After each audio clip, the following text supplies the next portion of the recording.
The reporter who interviewed Red Shirt leader Jakar Palpankar last week used the issue of some Red Shirts being armed on May 19, 2010 as a major point of attack, to question the legitimacy of all the Red Shirts. If former Prime Minister Thaksin was going to hire mercenary thugs to attack the Thai military and bring down the Thai government, why would he hire such a tiny group? Yeah, that group was so small that anybody knew their attack would fail, and thereby destroy the moral legitimacy of the rest of the Red Shirt protests. Yeah.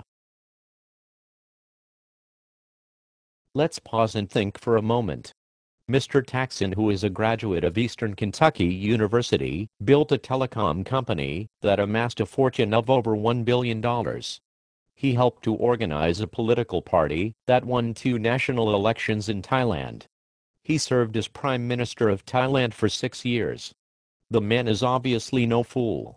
Yet he is being accused of hiring a small bunch of violent people that would derail his legitimate protests against a military-backed coup that overthrew his popularly elected government. Yeah.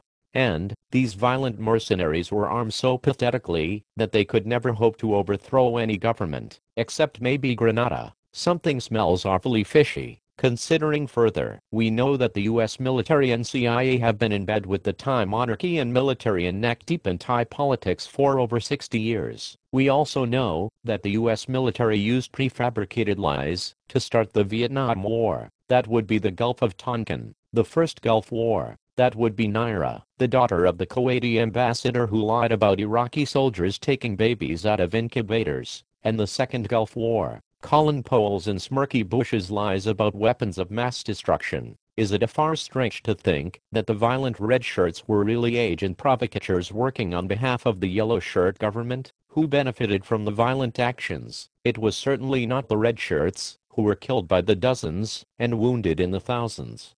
And this provided an excuse for all Red Shirts to be branded as dangerous terrorists because of the actions of this small group of so-called violent Red Shirts. Yes, go on. The beneficiary was the minority, unelected military-backed monarchist Yellow Shirt government who then summarily dismissed the rule of law, unleashed a campaign of police state terror, witch hunting, intimidation, scapegoating, censorship, jailing innocent people without charge, or with charges of being terrorists. It all seems too convenient when a government that can't win elections suddenly receives the gift of violent protests. This is certainly an important point to consider.